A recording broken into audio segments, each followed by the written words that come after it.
This week at Morning Glory Motorsports, we try and teach some things.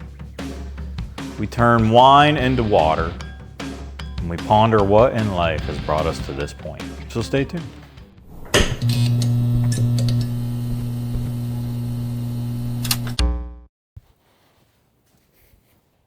And we're back. The 8.8's done, has 373s installed. I use Ford racing gears because they're good. So we're gonna go ahead and get this painted up. I just use, let me show you. So I just use this VHT roll bar and chassis paint. They also have an epoxy paint that works well too. I think it says direct to metal on here. VHT roll bar and chassis paint is unique, one-step protective coating that dries in minutes and does not require the use of primer. How about that? So, I guess let's go ahead and coat this. Then we'll build it up.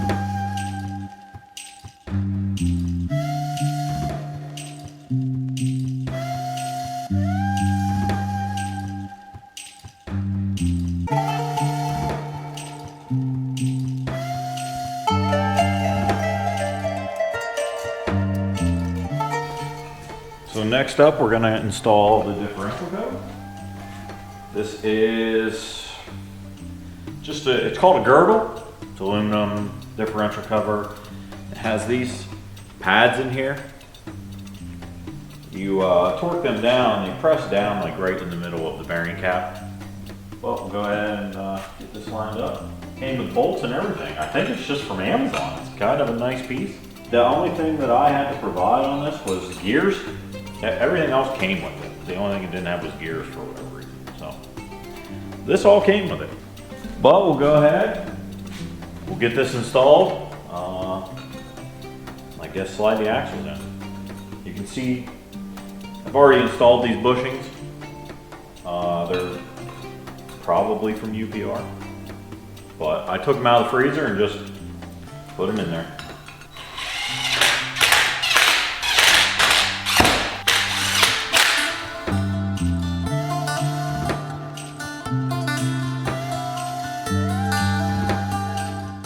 Bearings pressed on, C-clip eliminator, I guess in will go.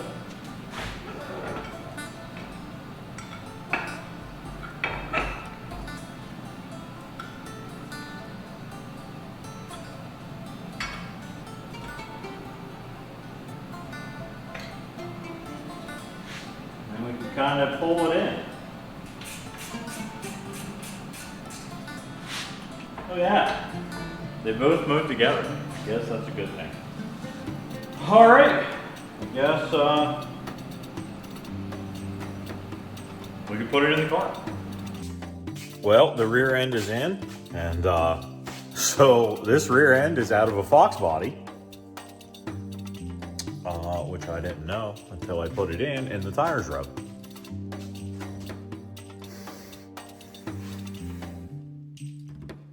So I don't know, you can't really, Fox bodies are like 1.5 inches narrower than even an SN95 rear, which I think that the other one I got rid of was SN95 rear. Whatever. So Fox bodies are 1.5 inches narrower. So I have a 5/8 spacer in here and it's still kind of gonna rub. So you would need like a, I actually don't know what backspace these are. I assume they're 6.5 because that's kind of what a typical new edge runs. So you'd need a 5.5 or more, maybe even a 5 to run a Fox body rear on a new edge. Anyway, looks good in here though. Here you can see that the coilovers are straight up and down like I wanted. And I took a video or a picture so you can kind of see, oh, there you can kind of see it pretty good. The double triangulation. So that is how a rear end in a Mustang, a G body, A body, I'm sure there's other ones out there, But there's two, it's double triangulated. There's two triangles here. This one, these go out and these come in. So it crosses, and if you were to take this line, extend it out, you would get two triangles. Hence the double triangulation.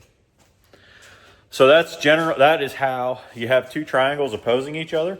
So that's how it keeps itself centered, with two triangles opposing each other. I said about moving these in too far, then you lose this double triangulation. And I think once you get them either straight or going both the same way, then you lose the centering ability of the triangles. And you have to put a wishbone, Z-link, track bar, any of those options to keep the Watts link, to keep the rear end centered. So yeah, I guess we'll move on to what's next. So one of the first things we're going to start with is the intercooler. So I've got a Garrett core here. This is the second one because the first one came damaged. Ta-da! It's big. It's pretty thick. Hope I didn't miscalculate. You know what I mean? So the Treadstone one was 4.5, and this one is about 5 1/8. I guess we'll stick it up in there and see. If you've never seen an intercooler, so air flows through these fins in the front and cools these bars. And you can see from the side where the bars are in the front, there's the fins on the side. So the air goes in this way. Air from the turbo goes in this way, where the fins are on this side. And there's the bar on this side. And then air from, driving, I guess, wind, goes in through the fins here and cools the cores. That's the theory. Well, it's more than theory, I guess. That's how it works. I guess we'll stick it up in there and see what we got to do. So I've got the intercooler all wrapped. The fins are extremely easy to mess up. So if you can, make it so you can't mess them up. So there's no top or bottom to one of these, a core.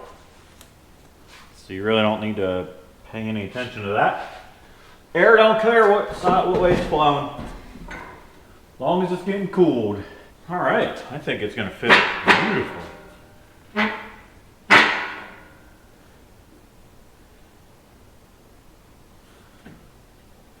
Got a little room there. It's going to stay. Yeah, it's going to fit nice. Well, you know what time it is. We'll CAD, cardboard aided drafted. We'll get it centered up, and then we'll build faux end tanks. The goal is to come out right here above this duct and the fog light, and then it'll probably snake in here to go to the intake, is my vision. And then this one, turbo is going to be over here. So it'll go around this frame rail and in right here on the same side. Yeah, well, man, I'm excited about that. So we'll start designing.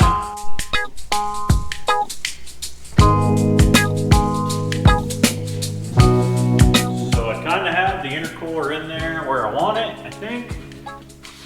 Let's move that a little bit. Stick this up in here. I think we can bring it back. So we just have to fit a condenser in between this, which is pretty small. So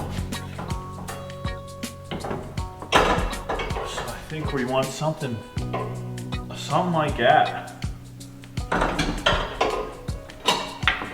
Whoa. Everything just wants to fight me all the time. So I think we're gonna try and make a bar that like goes in between the intercooler and the radiator. Oh, to be able to mount both of them off of this bar. I think the best cardboard to work with on this is Amazon boxes, because they have the cheapest boxes. They're definitely the thinnest.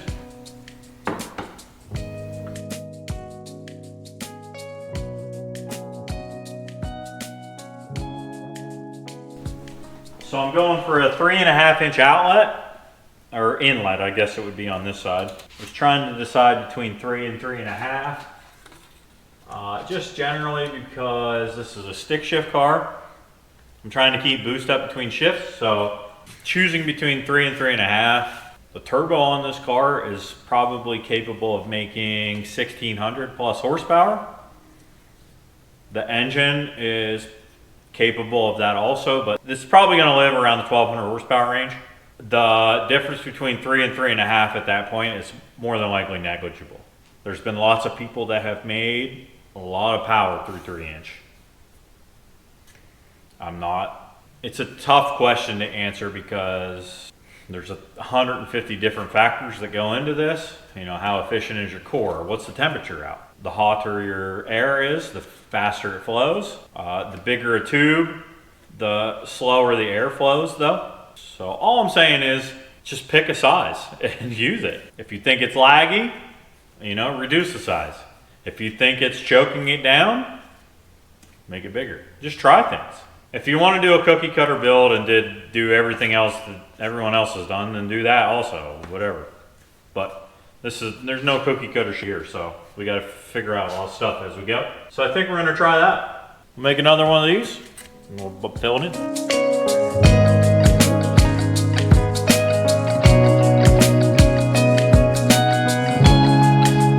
All right, it's kind of there's rhombuses in it and all sorts of stuff. Let's see if it fits the way I want it to fit. Cool.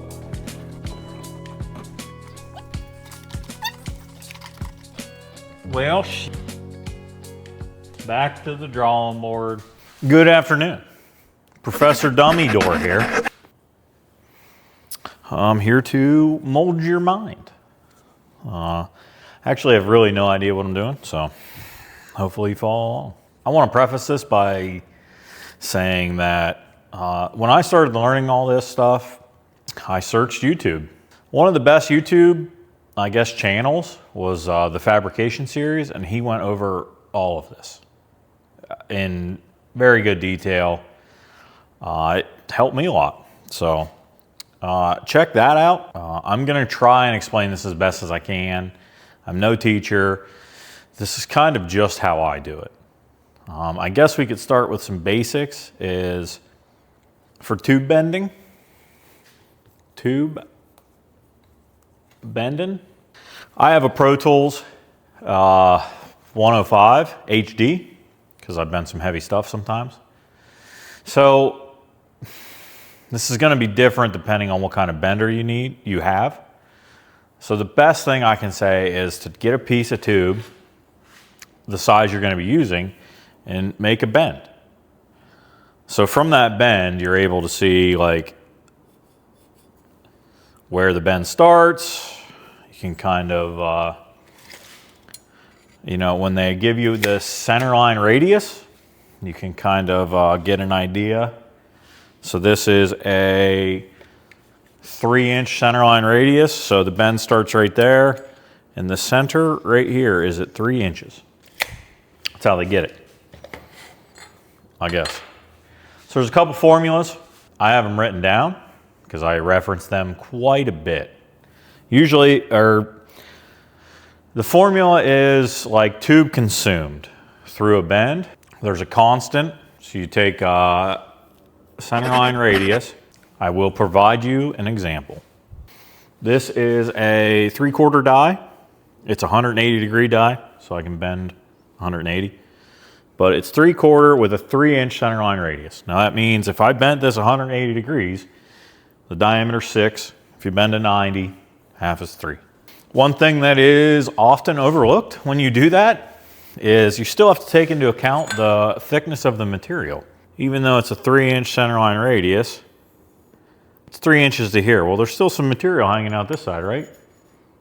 You know, half of 1-inch tube is ½ inch, so you have an extra ½ inch. So that's just something that you need to take into account when you're doing all these calculations. So you have centerline radius, then you multiply it by a constant, pi over 180, which will convert, I don't even know how to explain this.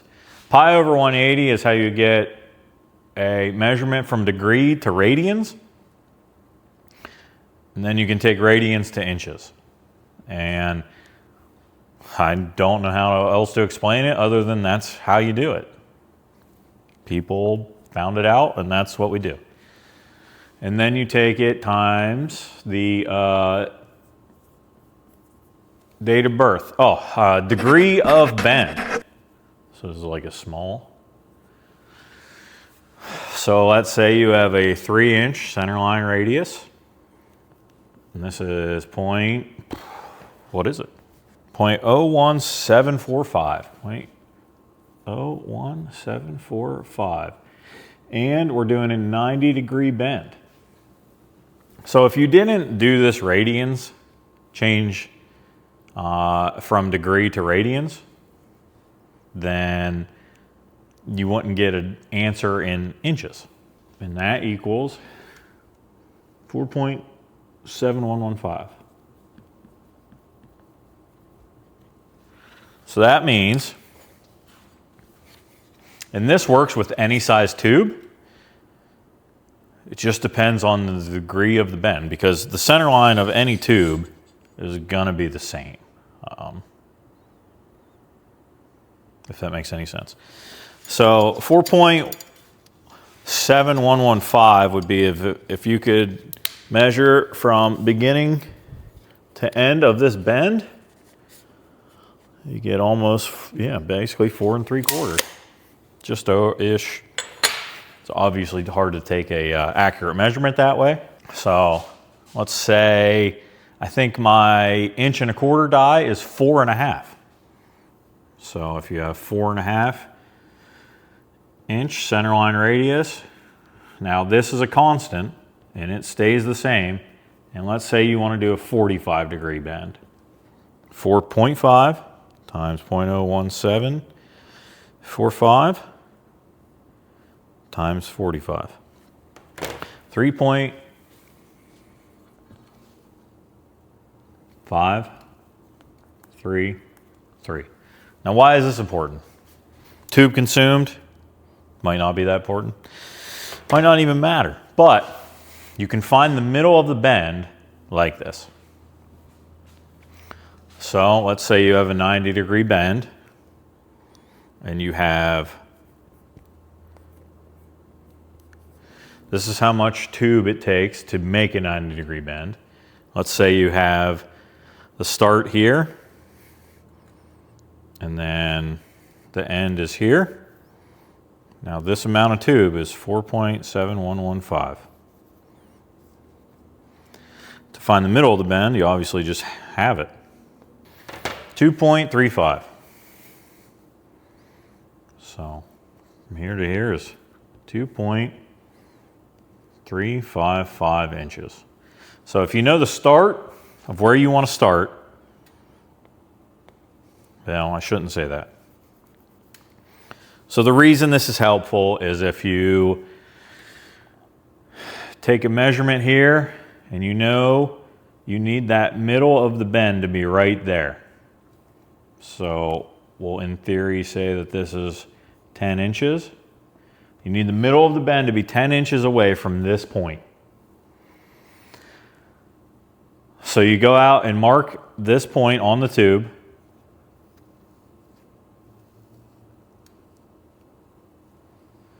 Let's say this is 10 inches.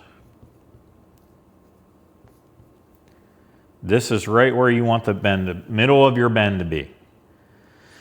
And it's going to show you where you need to start your bend. So we have half.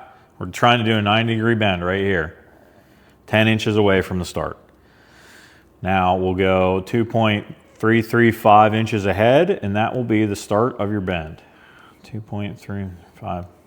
So that's the start of your bend. You can even mark out this and get all of 4.7115.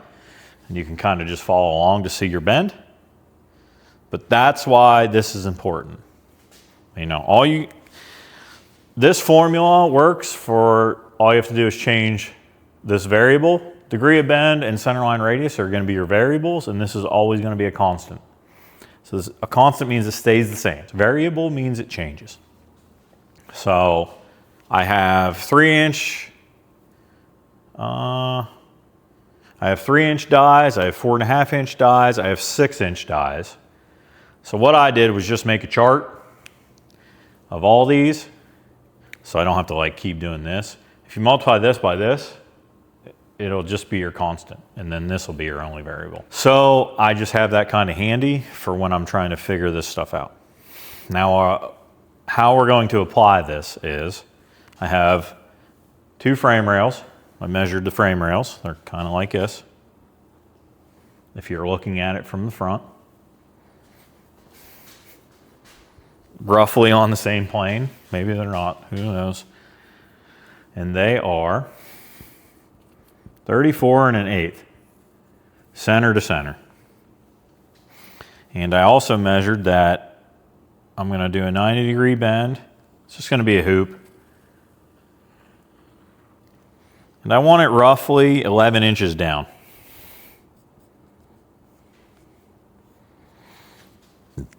That was just how I measured. The lip of the bottom of the bumper is about 12 inches down, and I want to stay up from that. From here, this is kind of where it gets a little tougher to figure out. So I said that this is a 3-inch centerline radius. From the beginning of this bend up this leg is 3 inches. So we need to come down here and find the middle of this. The middle of this bar is going to be 34 and 17 and a 16th is the middle. From that tube to that tube, from frame rail to frame rail, the middle of it is 17 and a 16th. So from there, you know that from this bend along this tube is 3 inches. Same thing on the other side, and then also it's the same going up. So from the bend here is 3 inches. Now why is that important? Because you kind of can't measure and just be like, oh, this is 11 inches. And that's how you like take your measurement to get the amount of tube. You can't do that because as you take a corner, see if you come straight down, there's some loss here. Now I'm sure no one's following along now. I'll show you how to get the amount of tube that we're going to need to cut off for a straight piece. Initially we'll take 3 inches off here, 3 inches off here for the bends. That's how much straight tube you have. 28 1/8, it's because you minus 6. I'll do a little thing down here. 34 1/8. Minus 6 for where the bends start, 28 1/8. Now, 11 inches down, but take 3 inches of it away, you have 8 inches here.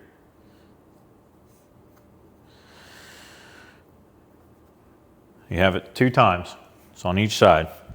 So add 16 is 40 something, 44 1/8. The amount of tube consumed is important here because you have 2 90-degree bends. This is the amount of tube consumed through them. So that's why I made the beginning and the end of the bend here and excluded them up until now.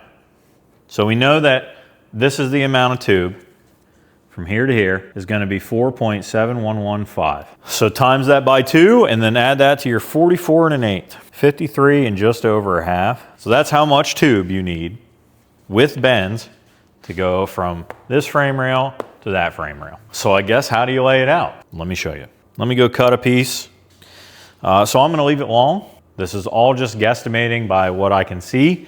So if I add an extra inch on each side, that gives me a 1/2 inch to play with. If I want it higher, I can cut some off. You know, you can't extend it the ethical way. Let me get it cut and we'll come back and lay it out. All right. So I cut this piece at 55. That gives me about an extra 3/4 of an inch. So we're going to find the middle. What is half of 55? 25, 26, 27 and a half.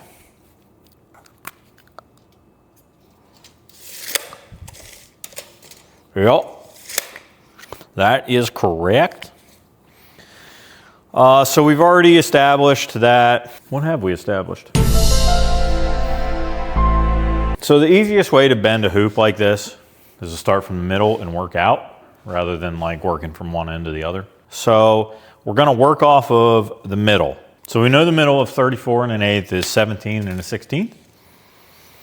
Now if we go ahead and mark out 17 1/16 on each end, that is not like the start of our bend or anything. It's kind of just a reference line to know this is how wide we want to get. 34 1/8-ish by the width of a marker.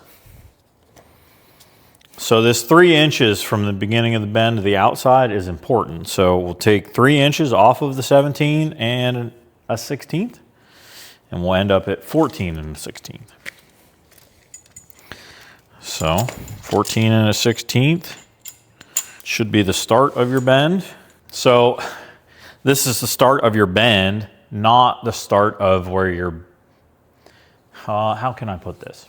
Depending on what kind of bender you use will depend on where your bend starts. So if I put this at the beginning of my die or shoe, or I don't even know what they call it, it's not going to work because the bend doesn't start for another 1/2 inch on my bender. It's like 0.06, so 5/8 or 9/16, I guess. So I'll have to make another mark about 9/16 back, and that's where it lines up with the end of my die, which is how I calculate this stuff. You're just going to have to, again, make a rough piece. And I did this for all sizes. 1 5/8, 1.5 inch, you know, 1 1/4, 1 inch. I have made these before. I just made this one because I don't have them anymore. I just wanted to show you guys, but so like if right here's the start of the bend. You can kind of see it indents here because this isn't a mandrel bender, but so that's the start of the bend, but my shoe or my die was probably right here. So as it comes around, anyway, let's go ahead and bend it, I guess. That's what we got to do from here. So one thing to keep in mind when you're doing a hoop like this and you want both legs to stay in the same plane, you either want to, you know, draw a line down the spine of it. They make some stuff to do that, to like just drag this right along the center line. If you're using a piece of welded, like A-true, you can use the weld seam. Or you can kind of do it how I do it with a degree finder. So I guess let's move over to the bender. So I've got this loaded in here. And let me see if you can see. There's the first mark, there's the second mark. So this mark, that's a 1/2 inch further inward, lines up with the edge of my die, and the second mark is where the bend is gonna start. Now I bump that to where this is stable, so that'll essentially be 0. So we'll move that, and we'll go clear to 90. So when you're bending chromoly or DOM too, I think. They have what that is called a spring back. So if I went 290 and let it out, it would probably come back to, I don't know, 86 or something, 87. So you always go past it a little bit. I think on 1 inch, I go past 3 degrees. So I think I'll go to 93 on the degree wheel. We'll measure it then.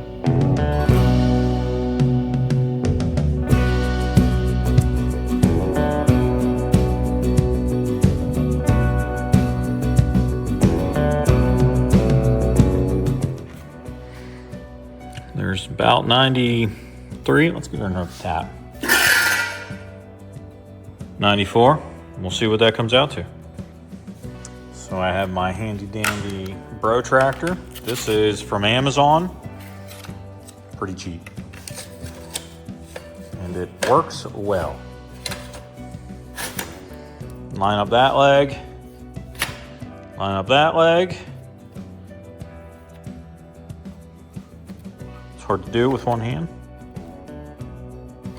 I got 90.7, so 0.7 of a degree. We're probably not going to bother ourselves with that as long as we match the other side.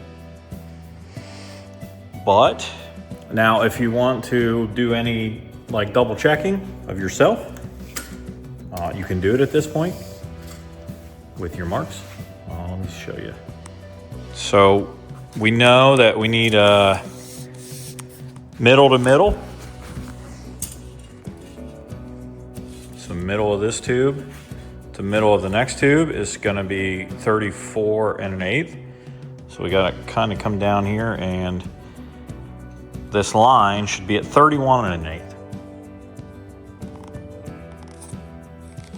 Our first line there should be at 31 1/8, which it kind of looks like it is, because we know that when we bend it, it's gonna go to 3 inches from that line. So I guess we'll just go ahead and bend it. Well, remember how I said about setting up the degree finder? Kind of forgot to do that while I was filming.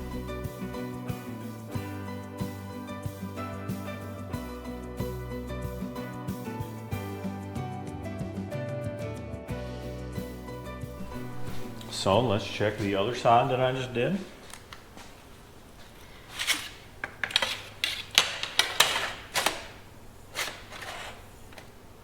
Looks like it could have went. I could have bumped it again. We got 90.9. We had 90.7 on the other side. And the moment of the truths. I need a bigger table. But if we do outside to inside, we have roughly 34 and between 3/16 and 1/8, so I think we did okay. I can live with that. All right, so the other thing is if you go from this leg to about the middle of this, we're at, I don't know, probably 11 and maybe closer to 12, which is fine because I said I wanted it long and we can trim it up. I made it about 3/4 of an inch long, came out about 1 inch long somehow. Doesn't matter. All right, I kind of have the radiator in there how I want it. We're gonna use these pieces are like how you mount it in a stock new edge. So we'll probably just come around with some 3/8. I don't know, I may burn something out in the plasma table to capture this. The bottom, same deal. We'll use these with a bushing because we want this to still, you know, this car is going to vibrate like crazy. So, but here's the bar that we bent. And I kind of already have marks up here where I kind of want it. But that's how it's going to go. And you can see we can just build off of that to capture those bottom pieces. Now we will make those bottom pieces. We're either going to make the bottom pieces removable, or we may make that entire tube removable, because you got to be able to get this in and out. You know, if you made this stationary and you made the bottom stationary, you won't be able to get in and out. which is not good, I guess. So we'll look at it, figure out what we want to do. If we can make just the mounts removable, we'll do that, because that'll be easy. We'll take a look, but first we'll get the radiator out, and we'll get that up in there, and get it tacked in.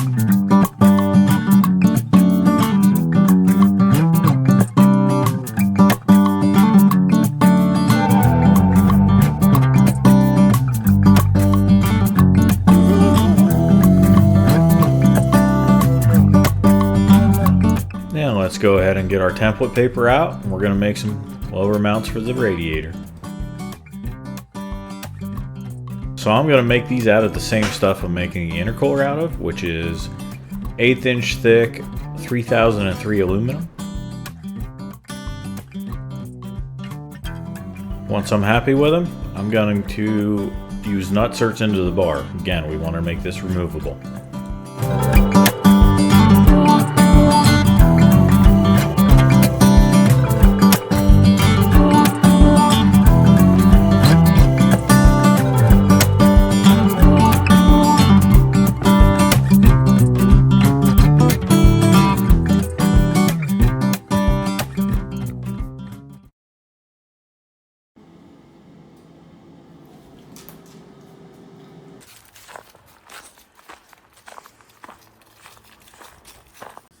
It's impossible, in fact.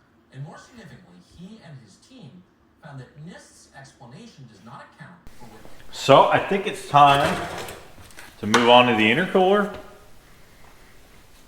We have a rough idea of what we want. I think I can slide it back once I get the condenser mounted too. But I want to get all this cutting of aluminum out of the way. But this is kind of the shape we want for the end tanks. They'll be kind of canted or angled a little bit backwards. And this will bring it out between that bar and the fog lights and everything, like you saw. But I have 4 pieces of aluminum. No, I only have 3. I better get the other one. All right, now we have 4. So these fit. This fits on there. So I'll just trace this out, and I can cut all 4 at one time. I could like drill holes and bolt it, but let's do this.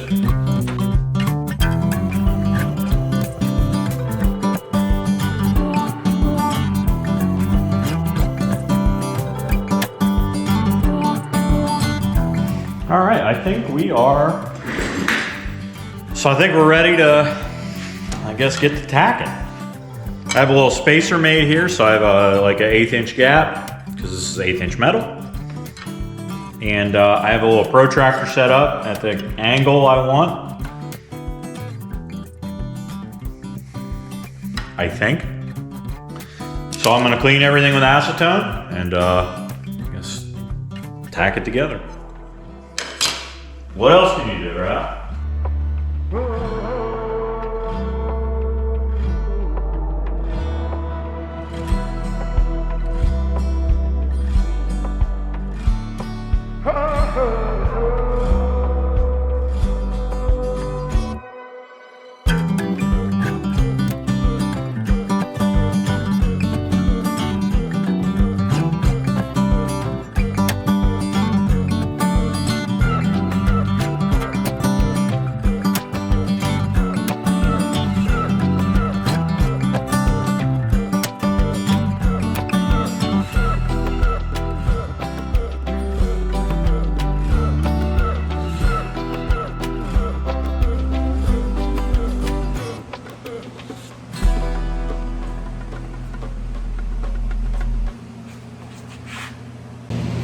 So I have it in there.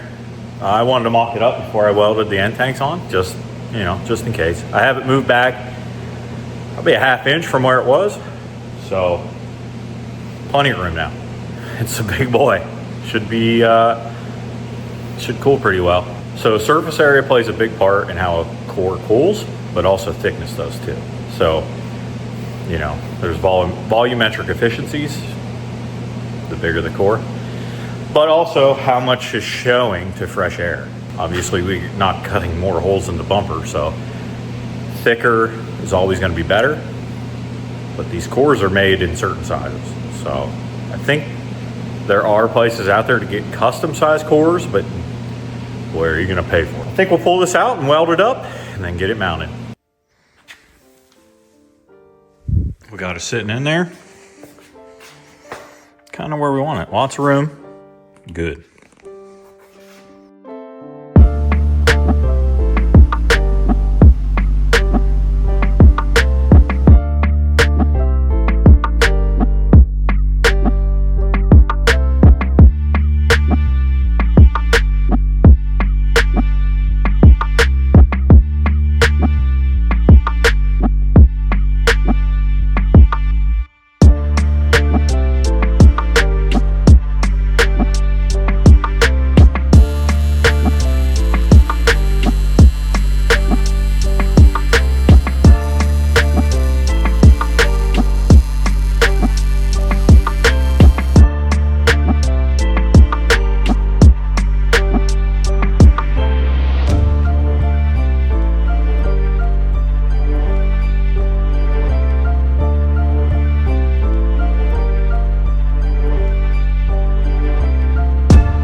Now we got to figure out how to mount it. So I have these standoffs. They're for a 3/8 bolt. They have a lot of surface area to weld, so that makes it a little stronger, especially aluminum. And this is heavy. We'll get these welded on and then we'll figure out tabs to capture them. So here's kind of what I'm after. And then we can take this tab from Sencut's end and mount it just like that for the top. The bottom, I'm not real sure yet, but we'll figure something out once we get it in there. Thinking about coming off of this, capturing like in here maybe. But, all right. We'll make a mark and weld it on.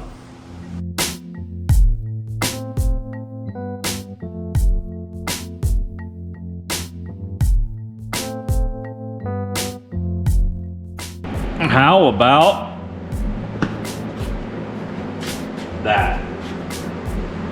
That is a big intercooler. I think it'll keep it cool. So I just wanted to stick the bumper back on just to make sure everything fit. Seems like it does. Guess we'll get it welded in there permanently and try and find mounts for like the bottom-ish area. Definitely don't want to rely on just two top ones for something this heavy.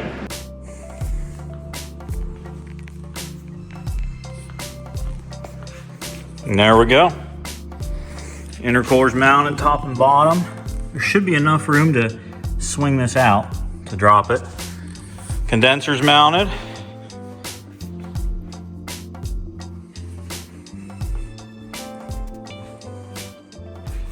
All right. I think we're gonna end this video here. Cooling system's mounted, radiator, condenser, intercooler.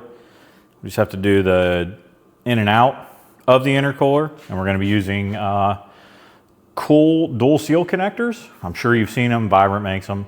I use Race Part Solutions. So that'll probably come in the next video, as well as mounting this. We got an 88mm bullseye. It is all polished, which is pretty sick.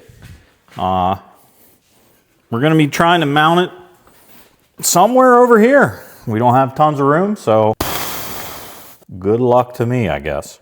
Oh. Next week is World Cup Finals, imports versus domestics. I'm racing an Owlet in Warriors.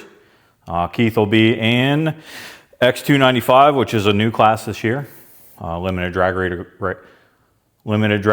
crossover. And then Maximus, the truck I built, is also racing. So if you want to see, more than likely going to be the world's fastest pickup truck, tune in. That's at Maryland International Raceway, November, I don't know, 5th to the 9th or something. If you're coming, stop by, say hi. I should have merch there, so a couple shirts, hats. I was hoping to have new merch. I don't know. We'll see. But if you made it this far, thanks for watching. Hit like, subscribe, leave a comment, and